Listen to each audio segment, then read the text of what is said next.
Hey guys, welcome back to another YouTube video. We're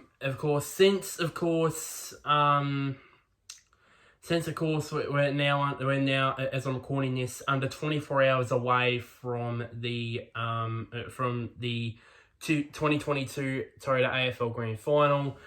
Why not do a more of an in-depth preview? I did a bit of a sneak peek of this when I reviewed the preliminary finals, so this is more in depth sort of analysis a lot of ways. So what I'm doing is how both Geelong and Sydney have got here, their head to head in terms of finals, the team lineups which got announced last night. And also going to mention the key matchups as well. And then also my prediction as well, who I think is going to win and what's the margin going to be, who I think is going to be the Norm Smith medalist, and a bold prediction. So we'll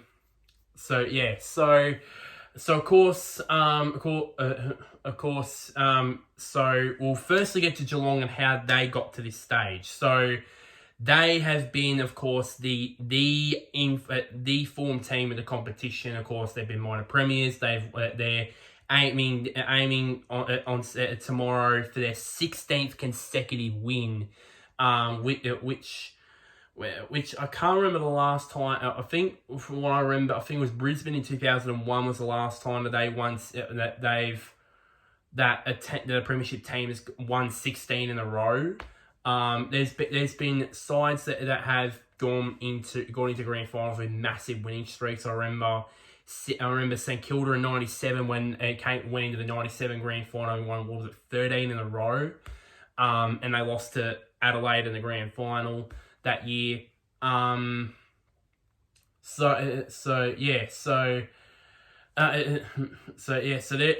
the informed side in the competition, of course, winning 18 games, about 14 of those that they won in the last 3 months of the season. The last time they've been beaten, I believe, was the St Kilda game where they got blitzed in the third quarter, and then that was it. And then in the qualifying final, they just edged across the line. That was probably in their stretch their worst game they played, or not the worst game they played, but they most worked hard most hard fought win. I mean, I thought Richmond's was probably the Richmond game was probably the similar one to that, but they really made hard work of that.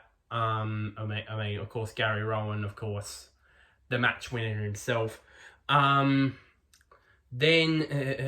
of course had the week off, and then of course last week in the preliminary final, as we all know, they smashed Brisbane by almost 12 goals in the end.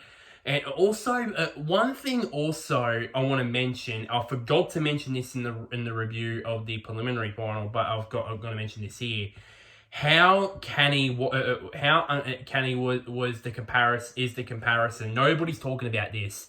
The comparison between Melbourne's preliminary final performance against Geelong and Geelong's performance against last year in the preliminary final, and Geelong's performance in the prelim on the weekend last weekend against Brisbane. I mean, it just uncanny. Like in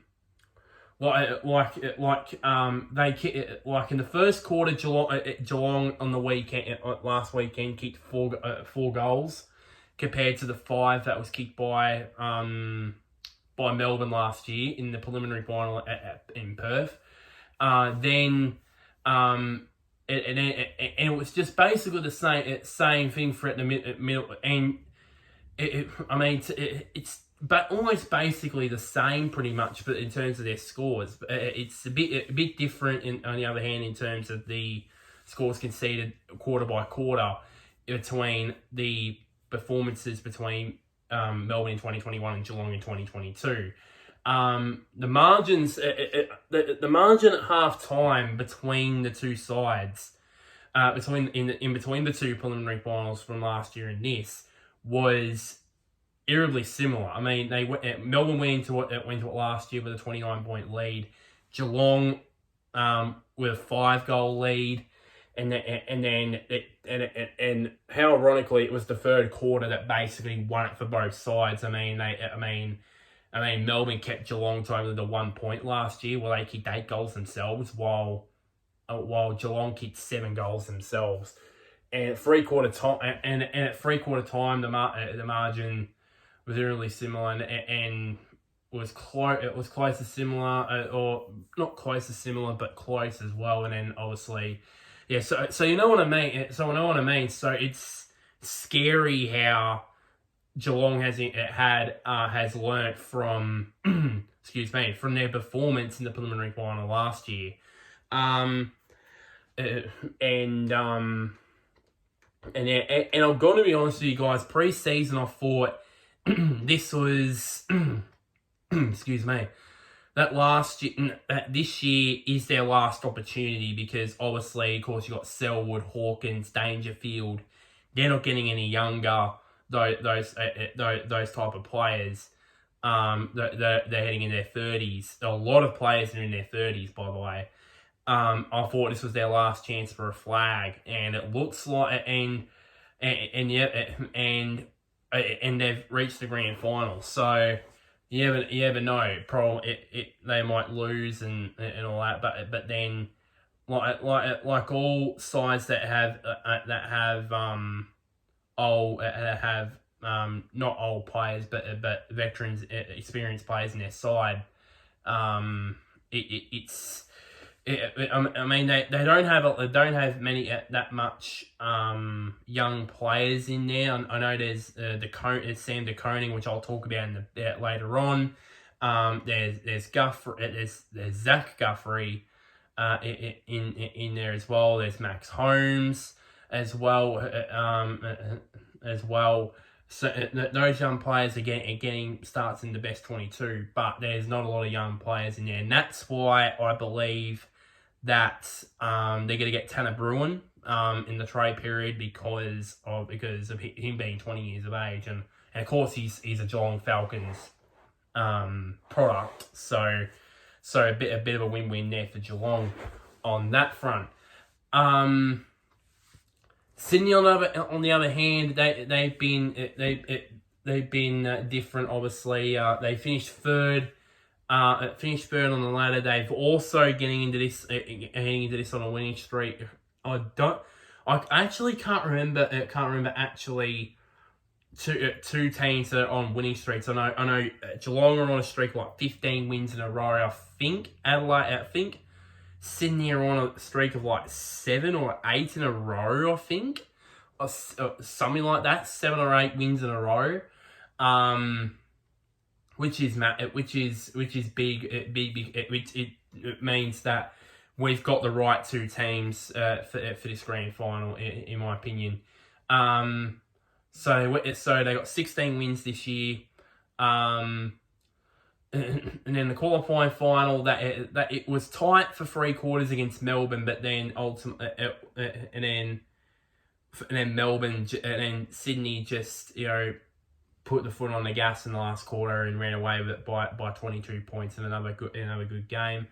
And then the preliminary final, it looked like they were home for all money when they broke out to a 6-goal lead, but then we all forgot. We all for some reason forgotten that Collingwood were the comeback kings of 2022, and bang, bang, bang, they got into within a point. But unfortunately, time ran out, and Sydney, it was a bit of I think it was a moment of relief, not only celebration, but for relief for Sydney players and fans, and that because they were close.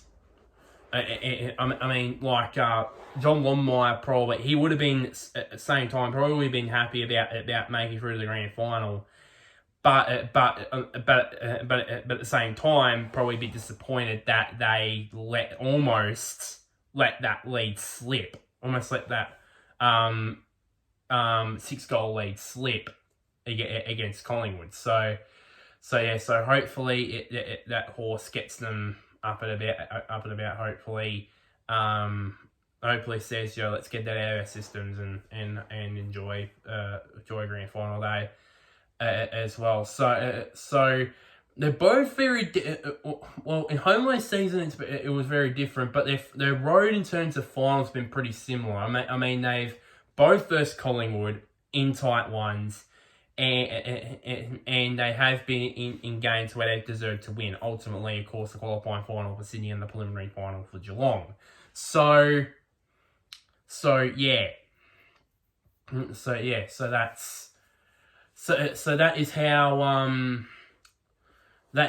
is how that those two have gotten to this stage. Before I move on to the finals head to head, we have to discuss obviously the last time these two teams met, which is very early in the season, round 2, when Sydney beat Geelong by 5 goals. That was the same game that Buddy Franklin kicked his 1,000th goal.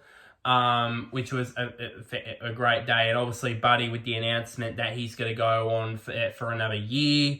Everybody thought he wasn't going to get past this 9-year $10 million deal that was signed to him back in 2014, before the 2014 season. And he's only completed, but he's now going to go past into his 10th season at the Swans. So yeah, and I don't know if next year's going to be the last year. If that's going to be it for Buddy, but I think good news. That's good news earlier in the week about Buddy. And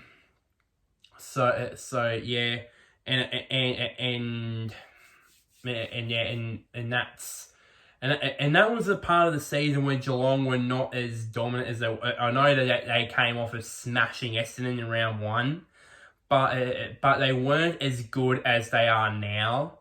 So and probably to the extent Sydney probably even better than they were back then. Back then in that win in round 2. So that makes this grand final even more interesting, really, to be honest with you. Onto the finals head to head. Now they've competed against each other for 6 times in finals. 2 of them were back when the Swans were called when they were called South Melbourne. And South Melbourne won both times, by the way. One in the 1914 semi-final over 100 years ago, and a 10-goal win in the preliminary final in 1934, which I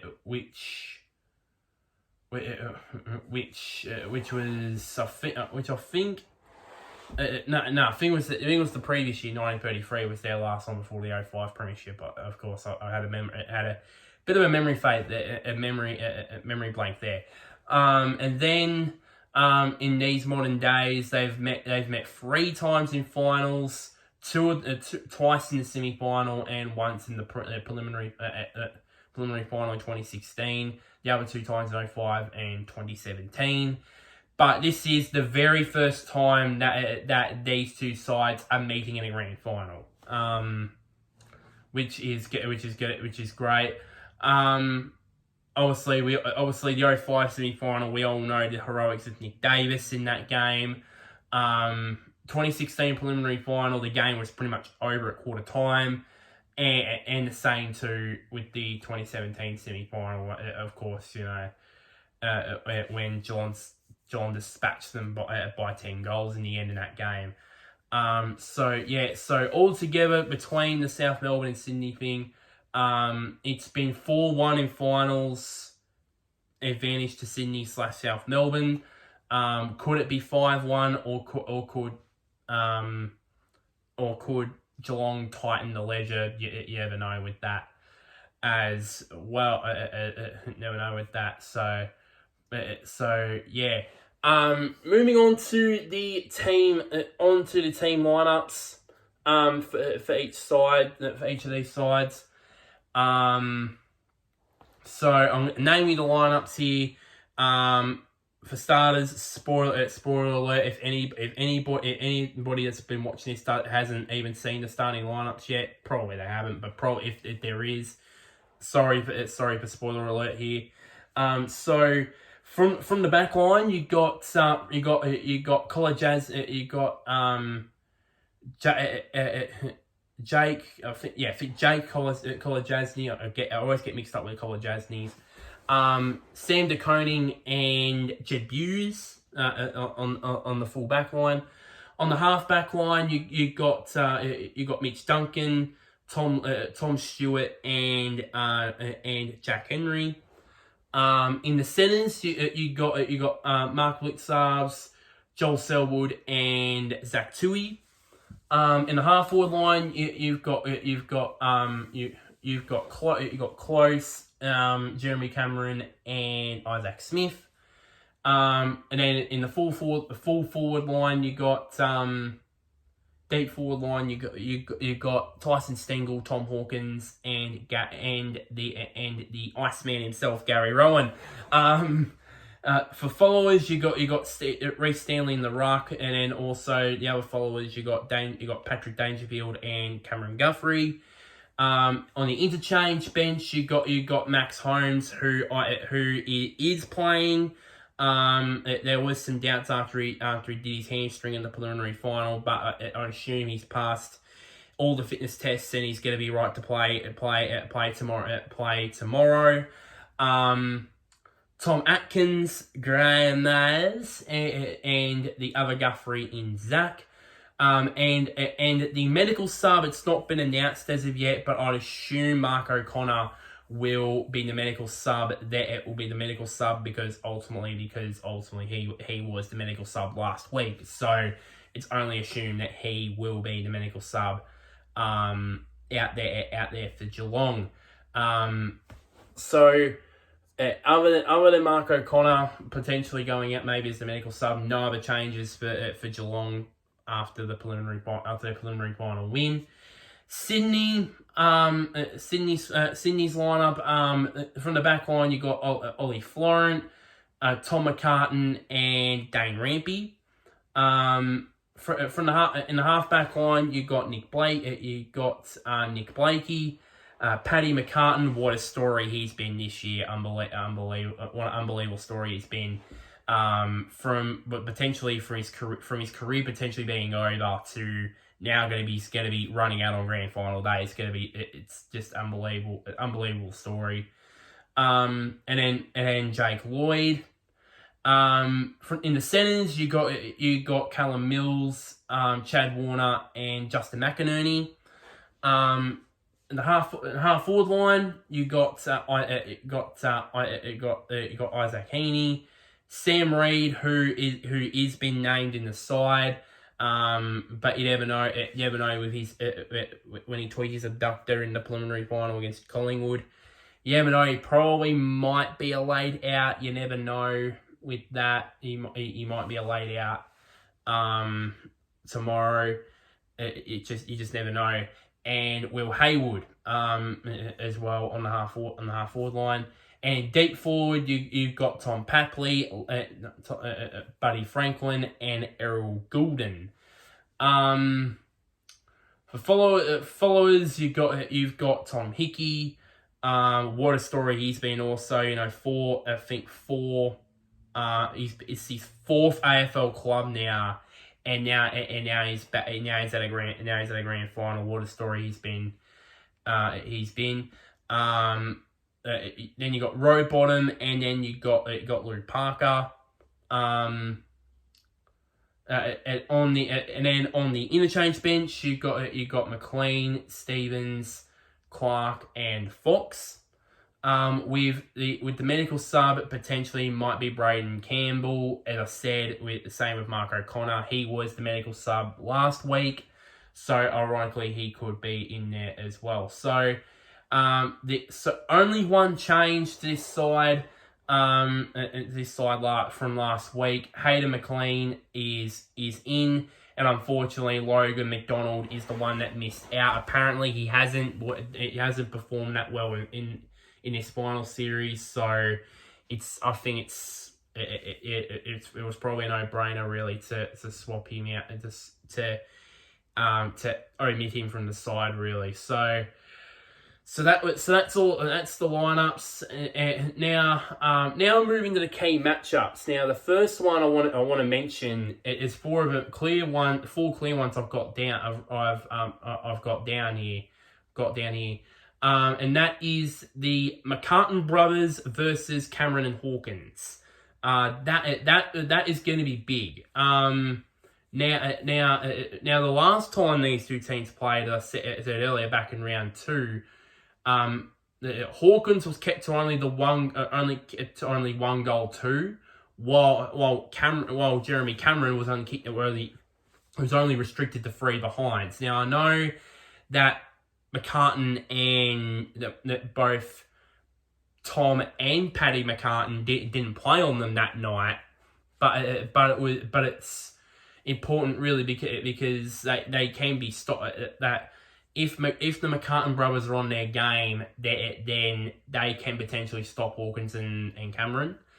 If they don't, then maybe Cameron and Hawkins might run amok. You never know.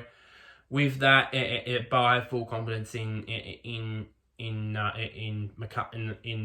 both Tom and Paddy to at their best to stop Jezza and the Tomahawk from firing on all cylinders.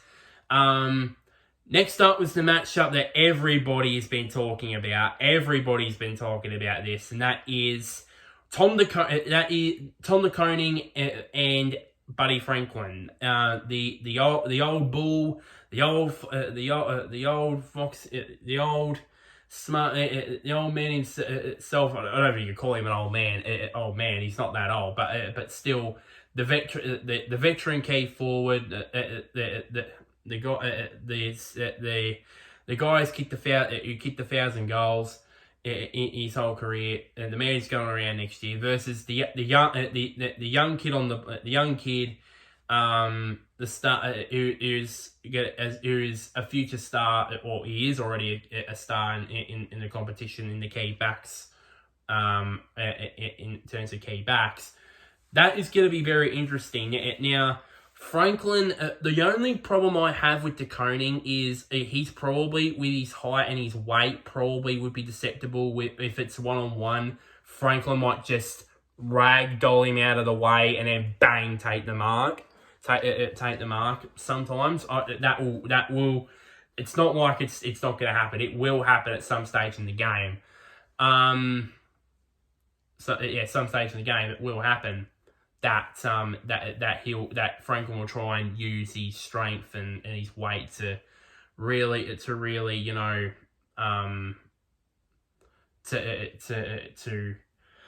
tire out the Koning. Excuse me. But I think for me, I think it's basically, I'm looking forward to that battle. I think it's probably the biggest test of in de Koning's career. I think taking on Buddy Franklin and see how he goes really on that front. The other battle that I'm looking forward to is Mills. Let's just call it Mills versus Dangerfield number 2, because we all know in round 2 he lined up Mills lined up on Dangerfield, and he kept him to only 13 disposals while he got 29 in a goal himself.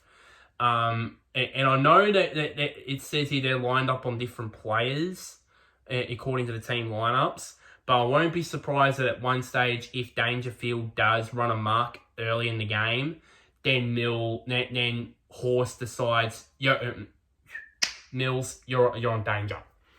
I won't be surprised if he does that, if that move happens. But to be fair, Dangerfield, he wasn't as in good a form as he was then. Of course, he's been in good form. He's been in good form ever since he had that. I think it was that 4 or 5 week, sort of mini preseason that he did to get himself right, and he has done, and he's been improving ever since. So it might be different this time.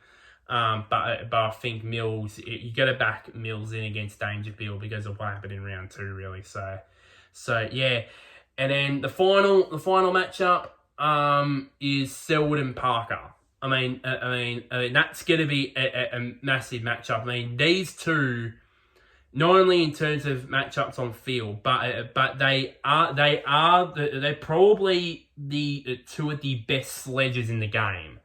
They've shown footage. I remember on the Sunday Footy show last week, they showed footage of both, or was on Classified, that they showed separate vision. It was they showed vision at both preliminary finals. Geelong, getting into Eric Hipwood. I think when he was caught holding the ball, they got into him. And then they showed the vision of the other preliminary final of the Sydney players, getting into the Collingwood players. Those two teams do not take a backward step. So that's gonna be massive. And of course, Selwood and Parker, as I said, they're probably two of the best. I know Parker's probably, has been notorious for being a sledger as well as Selwood. But somebody would say that for me, probably saying that thinking that's a bad thing, but that's not. It's a good thing because there was a lot of made out about Parker when he did this to Dylan Shield earlier in the season. I didn't mind that, even though I was Essendon supporter. I didn't mind that because you can't take sledging out of the game completely. You can't. That's not possible. So to say that's a compliment really to say that Selwood and Parker are the two best sledgers in the game, because it's down to experience really, and they'll probably lead from the front for their sides. Now to my prediction. Norman Smith medal winner and bold prediction. I think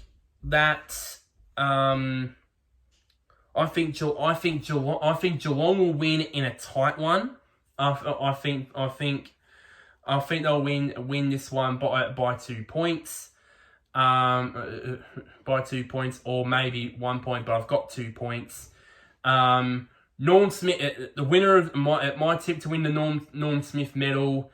I think just to cap off his fairy tale year. I think if he shuts down Jeremy Cameron, I think Paddy McCartan, could win the Norm Smith medal. I think that is if he shuts down Jeremy Cameron, which is not going to be an easy thing to do. But if he does, I'm confident he will win the Norm Smith medal. And the bold prediction, this one's going to be bold. I think this season's been crazy, absolutely crazy. And I think this season will end in a grand final going to extra time. I think that is bold, but I think it'll happen. Because this season's been crazy. The home and away season's been crazy. The whole final series has been crazy. The season as a whole has been crazy. It would just be fitting really that this 2022 season will end with extra time, and with a team winning it in extra time. That's what I think. That's my bold prediction. Bold prediction really. And that is it for this grand final preview video. So I've already that's my predictions. Comment down below. What are your predictions? Who do you think's gonna win? who do you think will win the Norm Smith medal?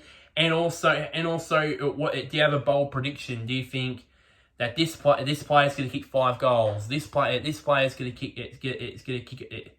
This player's going to get a certain amount of touches. I'd love to hear your opinion in the comments below. So yeah, and then so like this video, share this video to anybody who's a Geelong fan, a Sydney fan, or just an AFL fan. And one last thing, somewhere down there, click on the big red button which is labeled subscribe. So until next time, guys, I'll see you guys later, and wherever you may be, may the sun or the moon shine on you. And for tomorrow, it will shine very brightly on either Geelong or Sydney.